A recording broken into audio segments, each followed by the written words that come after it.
Presented by History of the Place YouTube channel. আমরা চাইতেছি হলো 10 লক্ষ টাকা। 10 লক্ষ টাকা। এটা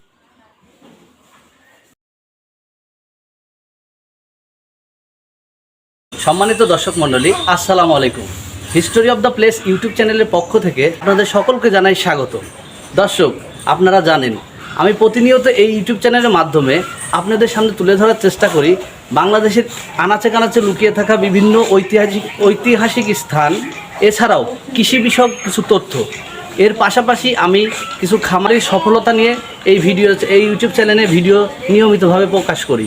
দর্শক, এরই ধারাবাহিকতায় আজ আমি এসেছি ফরিদপুর জেলার নগরকান্দা থানার লস্করদিয়া ইউনিয়নের আটাইল নামক গ্রামে। দর্শক, এই গ্রামে একটি কৃষক বা খামারি, আমরা যেটাই বলি, খামারি সম্পূর্ণ প্রাকৃতিক এবং অর্গানিক খাবারের মাধ্যমে সম্পূর্ণ লালন পালন বা মোটা তাজাকরণ পদ্ধতিতে আগামী পবিত্র ঈদুল আজহা 2023 উপলক্ষে ঈদুল আজহা উপলক্ষে সম্পূর্ণ প্রাকৃতিক এবং অর্গানিক পদ্ধতিতে একটি সার মোটা তাজাকরণ পদ্ধতিতে সম্পূর্ণ অর্গানিকভাবে এখানে উৎপাদন বা লালন পালন করে আসছে। চলুন দর্শক, আমার এই ভিডিওটির মাধ্যমে আপনাদেরকে সরাসরি সেই গরু সম্পর্কিত এবং সেই কৃষকের সাথে আপনাদেরকে পরিচয় করা দিই। জান, আমরা কি ওখানে যাইতে পারবো? হ্যাঁ, পারবেন। আচ্ছা, চলেন, আমি আর আপনি আসেন। ওটা হলে আমার যাবে না। সমস্যা কিছু বলবেন না, লাস্টে কিছু বলবেন না।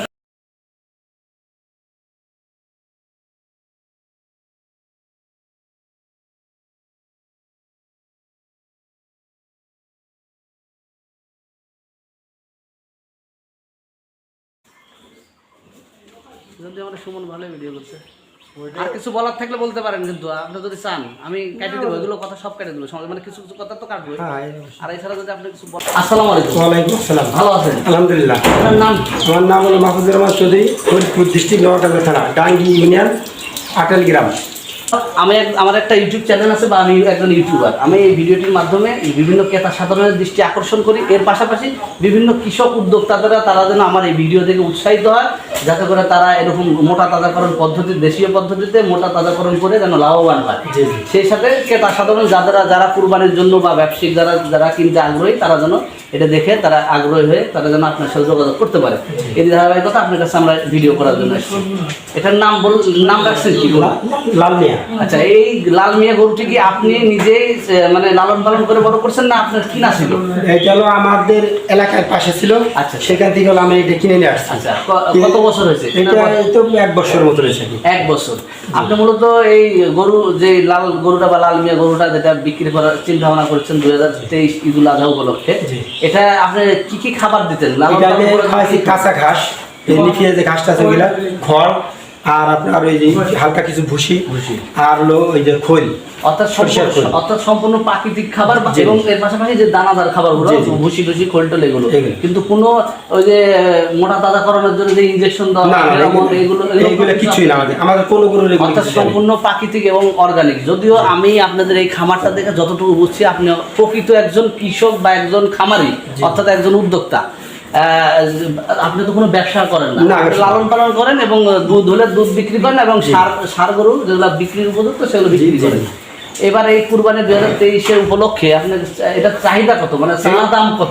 আমরা চাইতেছি হলো 10 লক্ষ টাকা। 10 লক্ষ টাকা। এটার আপনার হচ্ছে ওজন, ওয়েট কতখানি? ওজন প্রায় 18 মনের 20 মনের মতো আছে। 18 থেকে 20 মন হবে। জি, 18 থেকে 20 মন হবে। আপনি কি সর্বশেষ কি মাপছেন না কোনো কিছু? মানে আমরা তো অনেক আনুমানিক। আপনি একজন খামারি হিসাবে আপনার একটা সুবিধা লওয়ার অধিকার উপজেলায় যায়, এই অধিকার থেকে আপনি কিন্তু বঞ্চিত। হয় আপনি স্বেচ্ছায় যাননি, বা তারাও আসেনি। তাদের কিন্তু ফিল্ড পর্যায়ে লোক সেট করা থাকে, ওই যে ব্লক না কি জানি বলে, তারা কিন্তু ফিল্ড পর্যায়ের লোক থেকে সেট করা থাকে, তারা হয়তো আসেনি, এত বড় একটা খামারি। যাই হোক, আর আপনার অবগতের জন্য একটা জিনিস জানাই, সর্বশেষ 2023 সালে ঈদুল আজহা উপলক্ষে যশোরে ভাইজান নামে একটা গরু দেখলাম গত 2 দিন আগে ইন্ডিপেন্ডেন্ট টেলিভিশনে। ওর কেজির ওজন হলো 1300 কেজি, মাংস হবে প্রায় 30 মণ। আর আপনারটা মাংস হবে 18 বা 20 মণ, যেটা বললেন, হয়তো বা কেজি হয়ে যাবে সম্ভবত 1000 কেজি বা 900 কেজি এরকম হতে পারে। সর্বশেষ আপনি এটা চাওয়া দাম হলো 10 লক্ষ টাকা। সম্মানিত দর্শক, আজকের মতো এই ভিডিওটি এ পর্যন্ত। সেই সাথে আমরা এই খামারের কাছ থেকে সর্বশেষ আমাদের দর্শক এবং ক্রেতা সাধারণের উদ্দেশ্যে এই খামারের যদি কোনো কিছু বলার বা মানে জানানোর কোনো যদি আগ্রহ থাকে, সেই কিছু প্রতিভা তার কাছ থেকে আমরা জানার চেষ্টা করি। আমরা আপনার কাছে একটা প্রশ্ন, সেটা হলো এই গরু বা এই খামার সম্পর্কিত আমার এই যারা দর্শক দেখবে, সে ক্রেতা হোক এবং খামারি হোক, তাদের উদ্দেশ্যে আপনি কিছু বলা আছে কিনা? যদি বলার থাকে আপনি স্বেচ্ছায় সাধারণভাবে বলেন। আমি মনে করেন সবাইকে বলি যে আমি যেরকমভাবে আমরা যেরকম পালছি এরকমভাবে সুন্দর করে খামারটা তৈরি করুক, দেশের যাতে কিছু ব্যবসা লাভ হয়, সবাই ঘরে ঘরে এরকম সবাই পালুক, আমাদের বাইরের থেকে বাড়তি অনেক সবাই আছে গরুগুলো আনা না লাগে, মনে করেন কিছু লাভবান হোক, এটাই আমরা চাই। আর আপনাদের গরুকে বিক্রি করবেন সেই উপলক্ষে যে ক্রেতা সাধারণ দৃষ্টি একটু আকর্ষণ করবে। যারা কিনতে আগ্রহী, এরকম সৌন্দর্য লাল টকটকা, এরকম কোনো জায়গায় কোনো খুঁজ নাই, একেবারে সম্পূর্ণভাবে সুন্দর দেখা যায়। এরকম যদি কেউ ইনশাল্লাহ আমাদের কেউ কুরবানি হালাল পাশে দিতে চায়, কি দেশি খাবার, দেশি খাবার হিসাবে এরকম করে যদি কেউ আসে, তাহলে ইনশাল্লাহ আমরা বিক্রি করতে পারবো। আচ্ছা, ধন্যবাদ, অসংখ্য ধন্যবাদ। Presented by History of the Place YouTube channel.